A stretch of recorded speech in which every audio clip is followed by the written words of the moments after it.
अस्सलाम वालेकुम दोस्तों ड्रामा सीरियल ए इश्क जुनून की आने वाली किस्त में हम देखेंगे कि आफिया बेगम की दी हुई मेडिसिन्स इस्तेमाल करके एमन की याददाश्त ख़राब से ख़राब होती जा रही है। और जब वो अपने वालिद से मिलने के लिए अपने घर जाने के लिए निकलती है तो उसे अपने घर का रास्ता तक याद नहीं रहता। बहुत याद करके घर के करीब पहुंचती है जहां पर उसका बहनोई अफजल मिल जाता है जो उसे घर तक ले जाता है। और दोस्तों इस ड्रामे की आने वाली किस्त में हम देखेंगे कि एमन के वालिद अभी तक उससे नाराज़ हैं और वो एमन को देखकर उससे मिले बगैर ही अपने कमरे में चले जाएंगे। एमन अपने वालिद की नाराज़गी दूर करने के लिए उनके कमरे में जाएगी, लेकिन उसके वालिद उसे देखकर मुंह मोड़ लेंगे और ये देखकर एमन उनसे कहेगी कि बड़ा मान था आपको मुझ पर और मैं बदनसीब आपको कोई सुख न दे सकी, लेकिन किसी एक को तो कुर्बान होना था ना, मैंने खुद को कुर्बान कर दिया, वरना कौन अपने दुश्मन के साथ एक छत के नीचे रह सकता है। और ये सुनकर एमन के वालिद का दिल पिघल जाएगा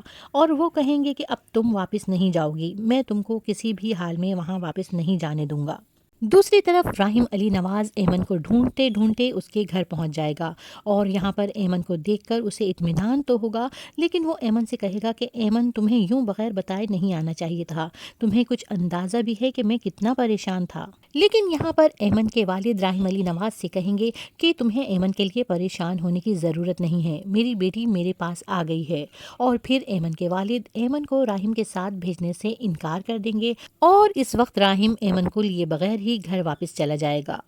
और दोस्तों इस ड्रामे की आने वाली किस्त में हम देखेंगे कि राहिम को ये बात मालूम हो जाएगी कि एमन जो दवाएं इस्तेमाल कर रही है वो उसके लिए बहुत ज़्यादा ख़तरनाक हैं। और फिर राहिम समझ जाएगा कि एमन को आखिर सब कुछ याद क्यों नहीं आ रहा है। और राहिम ये बात भी समझ जाएगा कि ये सब करने वाले कोई और नहीं बल्कि शहरोज़ और आफिया बेगम ही हैं। और फिर राहिम दोबारा से एमन के घर इसको लेने पहुंच जाएगा और इसके वालिद को बहुत इत्मीनान से समझाएगा कि अंकल मैं जानता हूं कि जो कुछ भी हुआ है आप इसका जिम्मेदार मुझे समझते हैं, लेकिन एक बार आप मुझ पर भरोसा करके देख लीजिए, मैं बहुत जल्द असल मुजरिम को सबके सामने ले आऊँगा। और यहाँ पर एमन के वालिद को राहिम की बातों पर कुछ कुछ यकीन आने लगेगा और वो एमन को राहिम के साथ भेजने के लिए तैयार हो जाएंगे।